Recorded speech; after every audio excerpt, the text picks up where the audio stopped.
નમસ્કાર, આપનું સ્વાગત છે એજ્યુકેશન ઇન ગુજરાતી ચેનલમાં। તો આજનો આપણો વિષય છે હિન્દી, ધોરણ 9 પાઠ 3 ક્યાં નિરાશ હુઆ જાયે। એના લેખક છે હજારી પ્રસાદ ત્રિવેદી। પાર્ટ એ છે નિમ્નલિખિત હેતુલક્ષી પ્રશ્નો કે उत्तर लिखिए। विभाग वे गद्य आधारित। एમાં પ્રશ્ન પહેલો છે उचित शब्द से रिक्त स्थानों की पूर्ति कीजिए। तो पहलू છે हर व्यक्ति खाली जगह की दृष्टि से देखा जा रहा है। एना जवाब છે संदेह। बीजू છે खाली जगह केवल भीरू और बेबस लोगों से हिस्से पड़ी है। एनो जवाब છે सच्चाई। तीजू છે भारतवर्ष ने कभी भी खाली जगह वस्तुओं के संग्रह को बहुत अधिक महत्व नहीं दिया। एनो जवाब છે भौतिक। चौथुं છે आदर्शों को मजाक का विषय बनाया गया और संयम को खाली जगह मान लिया है। दकियानोशी। प्रश्न बीजो છે निम्नलिखित विधान सही है या गलत यह बताइए। पहलू છે उच्च पदों पर बैठे लोगों के चरित्र भी दोषपूर्ण दिखाई देते हैं। तो एनो जवाब છે सही। बीजू છે बस कंडक्टर पुरानी बस लेकर आए। एनो जवाब છે गलत। तीजू છે हमें निराश होने की जरूरत नहीं है। एनो जवाब છે सही। प्रश्न 3 છે निम्नलिखित प्रश्नों के उत्तर एक एक शब्द में लिखिए। पहलू છે भारत के आदर्शों को कौन भूल गया है। एनो जवाब છે जिम्मेदार लोग। बीजू છે टिकट बाबू में कौन सा गुण था। एनो जवाब છે ईमानदारी का। त्रीजो છે हमारे देश में कानून से बड़ा किसे माना गया है। एनो जवाब છે धर्म को। प्रश्न 4 છે सही वाक्यांश चुनकर निम्नलिखित विधान पूर्ण कीजिए। पहलू છે व्यक्ति जो कुछ भी करेगा। एनो जवाब છે लोग उसमें दोष खोजने लगेंगे। बीजू છે क्या यही भारतवर्ष है जिसका सपना तिलक और गांधी ने देखा था। तीजू છે केवल उन्हीं बातों को हिसाब रखो जिनमें धोखा खाया है तो जीवन कष्टकर हो जाएगा। प्रश्न 5 से निम्नलिखित प्रश्नों के साथ दिए गए विकल्पों में से सही विकल्प चुनकर उत्तर लिखिए। एमा पहलू છે भारतवर्ष सदा कानून को किस रूप में देखता आ रहा है। एनो जवाब છે धर्म के रूप में। बीजो છે बुराई में रस लेना खाली जगह बात है। एनो जवाब છે बुरी। तीजू છે टिकट बाबू ने लेखक के हाथ में खाली जगह रुपये रख दिए। एनो जवाब છે 90। किसकी उपेक्षा नहीं की जा सकती। एनो जवाब છે भूख की। पांचमू છે मेरे मन खाली जगह होने की जरूरत नहीं है। एनो जवाब છે निराश। विभाग बीजो છે व्याकरण आधारित। एमा प्रश्न पहलो છે विभाग अ के शब्दों के पर्यायवाची शब्द विभाग ब से ढूंढकर लिखिए। तेमा पहलू છે मनीषी। एनो છે जवाब છે पंडित। बीजू છે करे तो एनो जवाब છે धोखा। तीजू છે निरी। एनो जवाब છે निराधार। चौथुं છે निकृष्ट। एनो जवाब છે अधम। पांचमू છે त्रुटि तो एनो जवाब છે कमी। छठुं છે कातर तो एनो जवाब છે भयभीत। प्रश्न बीजो છે विरुद्धार्थी शब्दों की जोड़ियां बनाइए। एમાં પહેલું છે ईमानदार तो एनो जवाब છે बेईमान। बीजू છે भ्रष्टाचार तो सदाचार। ત્રીજું છે आंतरिक तो एनो जवाब છે बाह्य। चौथું છે सबल तो एनो जवाब છે निर्बल। પાંચમું છે નિકૃષ્ટ તો એનો જવાબ છે ઉત્કૃષ્ટ। છઠ્ઠું છે મનીષી તો એનો જવાબ છે મૂર્ખ। प्रश्न ત્રીજો છે निम्नलिखित शब्दों के लिंग पहचान कर लिखिए। पहलू છે अवसर तो एनु पुल्लिंग। बीजू છે सुविधा स्त्रीलिंग। ત્રીજું कर फरेब तो एनो जवाब છે पुल्लिंग। चौथું છે महिमा तो એ સ્ત્રીલિંગ છે। પાંચમું છે ટિકિટ તો પુલ્લિંગ। છઠ્ઠું છે મનુષ્યતા તો એનો જવાબ છે સ્ત્રીલિંગ। સાતમું औचित्य તેનો જવાબ છે પુલ્લિંગ। આઠમું છે આવાજ તો એ છે સ્ત્રીલિંગ। નવમું છે અસર એ છે પુલ્લિંગ। દસમું મજા તો એ છે પુલ્લિંગ। 11મું डकैती तो एनो जवाब છે स्त्रीलिंग। 12મું मनीषी तो ये છે पुल्लिंग। प्रश्न 4 निम्नलिखित प्रत्येक वाक्य में से भाववाचक संज्ञा पहचान कर लिखिए। पहलू છે आदमी में से आदमियत चली जाए तो ममता पूर्ण व्यवहार कौन करेगा। तेनो जवाब છે आदमियत। बीजू છે आजकल ईमानदारी से अपनी जीविका कमाने वाले श्रमजीवी बड़े दुखी है। एनो जवाब છે ईमानदारी। ત્રીજું છે देश के दीन दुखियों के प्रति सभ्यतापूर्ण व्यवहार कौन करता है। तेनो जवाब છે व्यवहार। चौथું છે आज किसी को किसी पर विश्वास नहीं रहा। एनो जवाब છે विश्वास। प्रश्न 5 निम्नलिखित शब्दों से भाववाचक संज्ञा बनाकर लिखिए। तो पहलू છે डाकू तो एनो जवाब છે डकैती। बीजू છે आदमी तो एनो जवाब છે आदमियत। ત્રીજું बहुत तो एनो जवाब છે बहुता।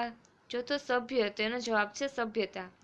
प्रश्न 6 निम्नलिखित प्रत्येक वाक्य में से विशेषण पहचान कर लिखिए। पहलू है शिक्षा से ही सामाजिक स्थिति में सुधार लाया जा सकता है, तो एनो जवाब है सामाजिक। बीजू है क्रोधी व्यक्ति अपना ही नुकसान करता है, तो एनो जवाब है क्रोधी। तीजू है हर युग में समाज की अपनी सामयिक समस्याएं होती है, एनो जवाब है सामयिक। चौथुं है परीक्षा के बाद ही परीक्षित कार्य की जांच होती है, एनो जवाब है परीक्षित। प्रश्न 7 है निम्नलिखित शब्दों से विशेषण बनाकर लिखिए। पहलू है भारत, तो एनो जवाब है भारतीय। बीजो समाज, तो एनो जवाब है सामाजिक। तीजू धर्म है, तो एनो जवाब है धार्मिक। प्रश्न 8 निम्नलिखित शब्द समूह के लिए एक शब्द लिखिए। पहलू है धर्म से डरने वाला, तो एनो जवाब है धर्मभीरु। बीजू है सुख देने वाला, तो एनो जवाब है सुखद। तीजू है पुराने ख्याल वाला, तो एनो जवाब है दक्यानुषी। चौथुं है रास्ता भूला हुआ, एनो जवाब है गुमराह। प्रश्न 9 है निम्नलिखित मुहावरों के अर्थ लिखिए। पहलू है मन बैठ जाना, तो एनु है उदास होना। बीजू है फलना फूलना, तो एनो जवाब है विकसित होना। तीजू है पर्दाफाश करना, तो एनो जवाब है भेद खोलना।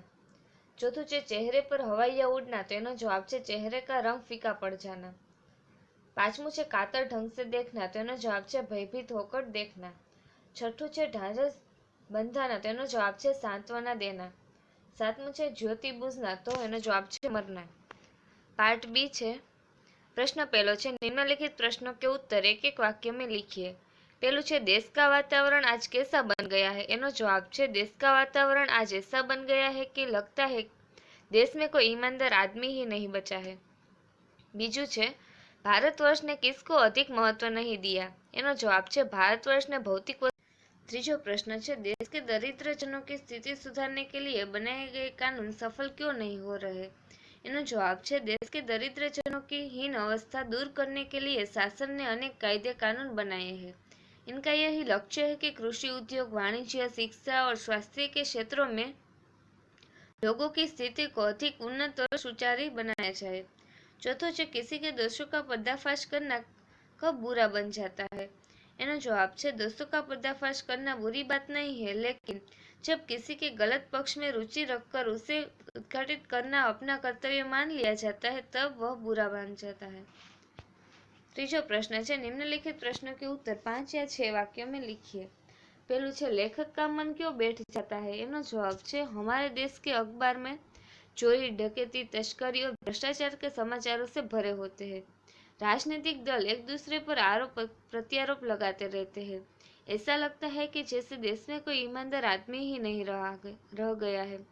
लोग हर व्यक्ति को संदेह की दृष्टि से देखते हैं। जो जितने ऊंचे पद पर है उनमें उतने ही अधिक दोष दिखाए जाते हैं। सब अपने अपने स्वार्थों में लिप्त है।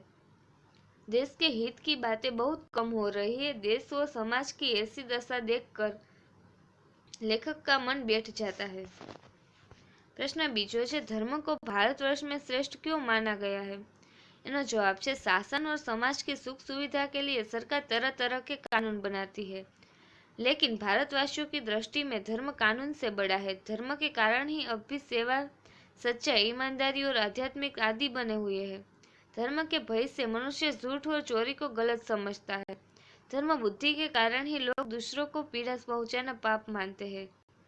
धर्म बुद्धि ही लोभ, मोह, काम, क्रोध आदि विकारों पर संयम रख सकती है और निकृष्ट आचरण करने से रोकती है। इसलिए धर्म को भारतवर्ष में श्रेष्ठ माना गया है। तीसरी है कंडक्टर ने अपनी ईमानदारी कैसे बताई। एक बार लेखक सपरिवार बस यात्रा कर रहे थे। गंतव्य स्थान से लगभग 5 मील पहले एक सुनसान स्थान पर बस खराब हो गई। कंडक्टर समझ गया कि यह बस अब आगे नहीं जा सकती। वह एक साइकिल लेकर चला गया। उस समय रात के 10 बजे थे। यात्री बस ड्राइवर पर अपना क्रोध उतारने लगे। लेखक के बच्चे भोजन और पानी के लिए व्याकुल थे। यात्री ड्राइवर को मारने के लिए तैयार हो गए। ठीक उसी समय बस कंडक्टर एक खाली बस लेकर आए। यात्री उसमें सवार हो गए। कंडक्टर लेखक के बच्चों के लिए पानी और दूध भी लाया था। इस तरह बस कंडक्टर ने अपनी ईमानदारी और सज्जनता बताई। तो आ હતું ધોરણ 9 હિન્દી। જોતા રહો એજ્યુકેશન ઇન ગુજરાતી।